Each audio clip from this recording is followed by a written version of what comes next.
Thanks for staying with us. And Bill O'Reilly in the Miller Time segment tonight. Donald Trump holding court. Today in New York City, high-tech titans, many from California, met with the president-elect at his office. Most of these folks supported Hillary Clinton big time. Joining us now from Santa Barbara, Dennis Miller. Now, yesterday, Kanye West, he showed up at the Trump Tower. Today, the high-tech pinheads. But before we get to that, something just struck me, Miller. It just struck me. You know what little goatee you have going on here? You're looking like Colonel Sanders.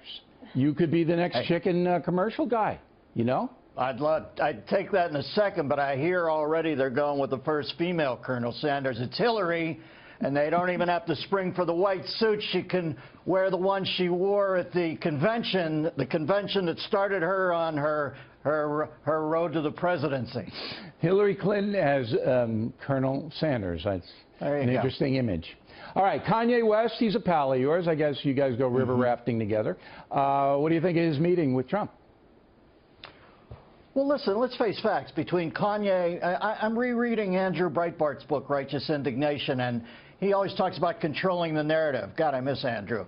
And he's very smart in that regard. If Trump can turn black America towards him through Kanye and Ray Lewis and Jim Brown, who has massive cred in the black community, it is a nuclear winter for the Democratic Party, and it should be. When you look at Baltimore, Detroit, Chicago, New Orleans, the way that the Great Society has run down the single-parent rate in inner cities from 23%, I believe, in 1965 to 73% now. Democrats should be ashamed. And if I was a black American, I'd be pissed off. I'd want to flip. And if these three guys are meeting with him and they're going to help flip that vote to get something done, well, then good for them.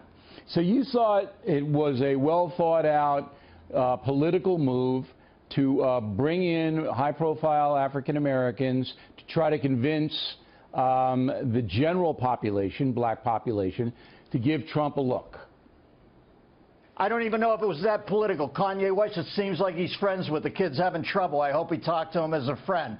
Ray Lewis, yeah, I think it's more of that with Ray. Jim Brown, if you're going to speak with any sort of credential into the black community, you got to speak through Jim Brown because he's been there since the get-go. No, it's not all perfect, whose life is, but he's been there since the get-go. So I think it was, I don't think it was a savvy or cagey. I just think he knows where he has to go to get this fixed. Right. Okay, now the pinheads from Silicon Valley, all Hillary Clinton supporters, big money flow into the Democratic Party. But here they are with the president-elect and having a good old time. Free water. Look at the free water, Miller.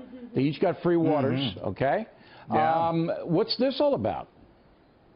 Well, listen, if you're about to rub people's faces in it, it's nice to see their face up close, isn't it? Do you imagine how delicious this is for Trump to sit in a room full of visionaries who didn't see it coming? And, you know, he even did a little business today. I see where he asked Elon Musk if he'd like to have a fragrance named after him. He's going to call it Trump's Elon Musk, and they're going to sell it down in the gift shop at Trump Tower. Always be closing. He's had a bunch of people up. He had Bill Gates up who said he was Kennedy-esque. And I'm going to love watching the pundits on the left now try to refer to Gates as stupid because he called him Kennedy-esque. De Blasio came over. You know why de Blasio came, Bill? He was delivering a pizza. And Gore came over. The reason Gore was there because he gets so revved up, Trump talking to all these bright people all day, he brings in Gore later in the day as a sleep aid. Because after you talk to Gore for a half hour, you have a flatline electroencephalograph. DiCaprio came over, but that was just a hit on Melania. And then Romney came over. They're trying to patch it up, the two of them. I think it's like hockey teams at the end of a 7-game series where they shake hands. I think that I think Trump feels a little guilty about flaming Romney like he did. And the New York Times came over. That wasn't about anything except that Trump has a foreign friend who's an acrobat and he wants to climb the front of the New York Times building. And that's the only thing Pinch Salzberger can sign off on anymore because Carlos Slim makes all the heavy decisions. That's so right. It's been a parade over there. I love it. You know what? I think there's a little stuff going on. I could be wrong here. I could absolutely be wrong.